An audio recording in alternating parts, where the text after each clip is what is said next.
Good afternoon. My name is Specialist Barrientos, and today we're going to be talking about the foundation of Army leadership.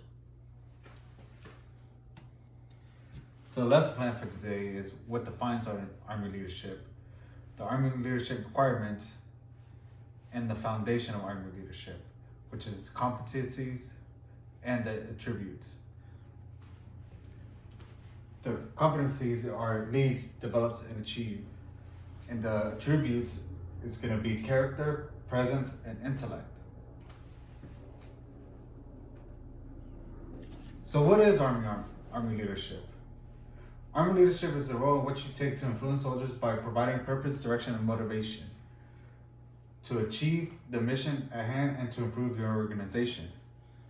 Not everybody has Army leadership, but everybody does have the capability and the potential to have that Army leadership within them. Right here are the Army leadership requirements. As you can see, it holds the attributes and the competencies. So for these, character, presence, and intellect are the attributes. Every single one of these has their own characteristics. It's not all about how you can become that person or what you need to do. It just holds how you maintain your Army values, your warrior ethos, your service ethos. For character, for presence is your military bearing, how you present yourself to your superiors, and also carries yourself on the physical fitness whenever you do PRT. Intellect goes with your moral ethics, feelings on things within the environment or with other people or in certain situations. Competencies is leads, develops, and achieves. Now, everybody thinks that they can lead, but not everybody holds this competency, because sometimes when you lead, you have to show it. You have to be like, hey, I can lead this group of people, group of soldiers, and tell them, we're gonna do it this way as a team. Because you're leading as an example. You're not leading as a superior or a boss. Also, develops is how you develop your climate within your team, within your squad.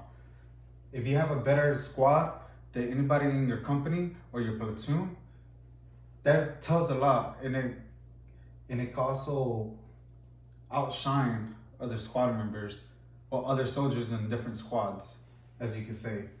And achieves is how you achieve the mission that is given to you by your other superiors, by your senior NCO, or your company commander, or your battalion command sergeant major, or your battalion commander.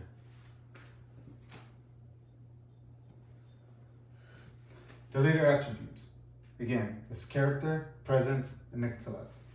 Character, moral and ethics qualities of a leader. Presence, open to display by leading to viewing by others. Intellect, the mental and social abilities a leader applies when leading. Again, character is how you present yourself to your soldiers and to your leaders as well. Like I said before, your moral and ethics plays a huge role into your attributes, as well as your presence. Not everybody wants to show up for PT early in the morning. Here in Fort Rucker, we actually show up for PT at 5 in the morning versus 6:30 in the morning with regular Army units.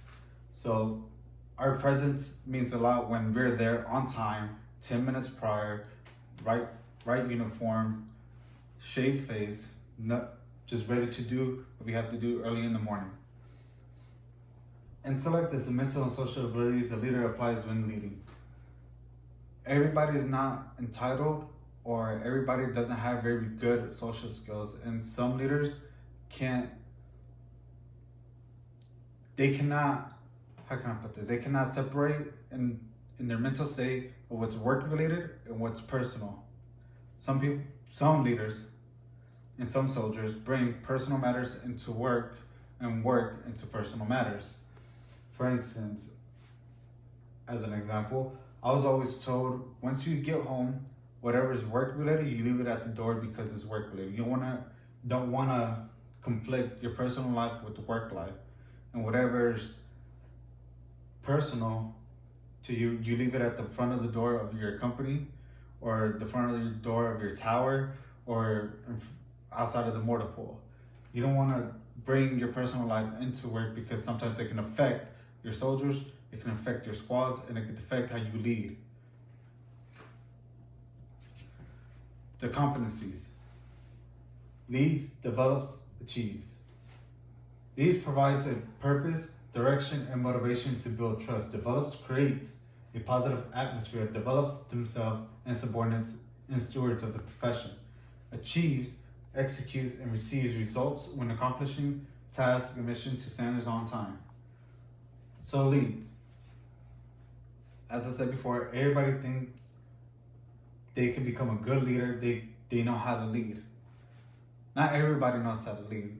Some people do give them a direction, but they don't give them a purpose why they should do it, or a motivation to do it. It's when, for an example, as air traffic controllers, we have an ASCOM inspection in which we have our towers inspected to the bone, to safety, to making sure our logs are complete, our memos are good and up to date. Okay. The purpose for that is we have to prepare for this inspection, and we direct everybody to do it. But how do we get the motivation? If we become the only tower within our company to get a positive review or to get a positive score than anybody else, that is what motivates us, and that's how we build our trust, because we know, like, hey, this soldier could do this certain task, and that soldier can as well. And that's how we work together as a team. And that falls into, it leads to developing a positive atmosphere. When you have that positive atmosphere, you're gonna have a happy soldier and a hardworking soldier. When you have that positive atmosphere, you're always gonna want to keep it that way. It's hard to maintain. It's hard to develop as yourself too, because you feel you're just the way you are, and that's not entirely sure. But creating that positive atmosphere also can help you develop as a leader as well, and help you direct other soldiers to the right path in which you've taken from previous leaders. Achieve, again, it's pretty self-explanatory. Your company commander gives you a mission, he gives you a task, and then you're just trying to beat it to standards, and you got to do it within their standards, because if you do not do it within their standards, then they're going to say that it's wrong, that you did it incorrectly, that you need to go back and redo it. Is either that, as a leader, you will get complained on, or he will yell at you because you didn't uphold his standards. So check on later. What is Army leadership? It's a role in which you take in whenever you become an Army leader that holds the Army leader attributes and competencies. Now, what are those two requirements? It's the attributes and the competencies. And then, what are the three Army leader attributes? The attributes are always going to be character, there is going to be intellect, and it's going to be present. And the competencies, again, what are those? It's going to be leads, develops, and achieve. So what did we learn today? Today we learned about the foundation of Army leadership. We learned about how these two requirements help you become a great leader within the Army. Is there any questions, concerns, sustainments, or improvements I need to do within this video? That is it.